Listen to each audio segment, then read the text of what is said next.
Good morning. First of all, I would like to thank the Senator, both Hughes and Haywood, for the great work that they've done in bringing us all together. I genuinely believe in the collective we, and I want to thank all the supporters. And I want to thank the press, that sometimes we don't necessarily have the greatest relationship with, but they have brought to bear something that we've all known to some degree, but sometimes that spotlight needs to be put on a particular issue to make sure that there's actually something done about that issue. I'm going to go off script a little bit.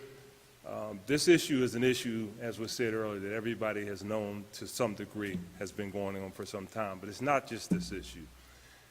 There's an underlying issue with respect to municipalities, and I'd like to speak on behalf of municipalities, and the mayor can't be here today, but I'm speaking on his behalf too, that too often over the last couple of decades there's been this continuing erosion of funding for municipalities.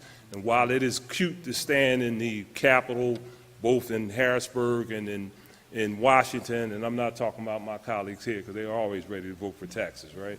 For the good stuff. I'll introduce the bill. Yeah. But the simple reality is it's really cute to play to the constituents and say, well, we're cutting taxes and we're not going to raise taxes. But the underlying issue is everything that's required with this issue, with schools, the demolition issue that happened up on Market Street when it collapsed and killed those people was as a result of the lack of resources on the municipal level. And that happens as a result of the continued, and I mean continued, to this day, erosion of federal and state funding for municipalities. So I'm glad we're here together. We're going to have to work together. This has to be an aggressive push to get revenue. There is not an app on your iPhone, and in my case, BlackBerry. I'm probably one of the only few that you can say, well, do an inspection on 2012 Lambert Street. That's not going to happen. You got to send a person out there, right? There is not an app when you can say, input this particular information from somebody working over in the MSB. The simple reality is it calls for people. It calls for inspectors. It calls for all the things necessary to make sure that this issue is resolved, not just on this particular issue, but all the issues. So I'm glad that we have friends in the State House, both Senate and House, and we now have a new friend going to the Congress to make sure that those revenues come to the city of Philadelphia. Municipalities, as Senator Hughes talked about Altoona, right? So nobody knew that Altoona had this problem, right? Because it's a little small city. You know, I know it's a train stop there. You know, but other than that, that's not going to be in some of these broader issues as it relates to the media. So I want to thank everybody, both Senator Hughes and Haywood. I want to thank you guys for pulling together. 24th, I saw you Saturday night. You said we're going to get together. And I want to thank my colleagues because we are on the front line, because we're the most accessible elected officials in the city of Philadelphia and in the state. People can literally come to the council chambers and lean over the rail and touch you on the back, right? And you know how much we love that, right?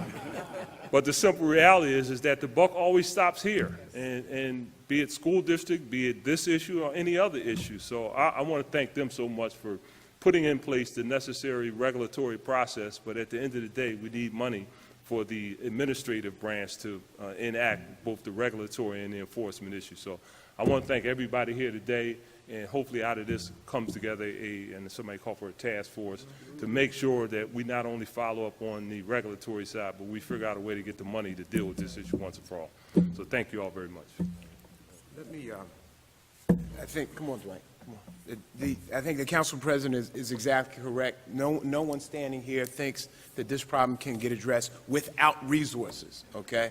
And we need to have resources, and Council President, you're exactly correct. The support from the federal level and the state level for cities all around the state and all around the nation, quite frankly, has dried up.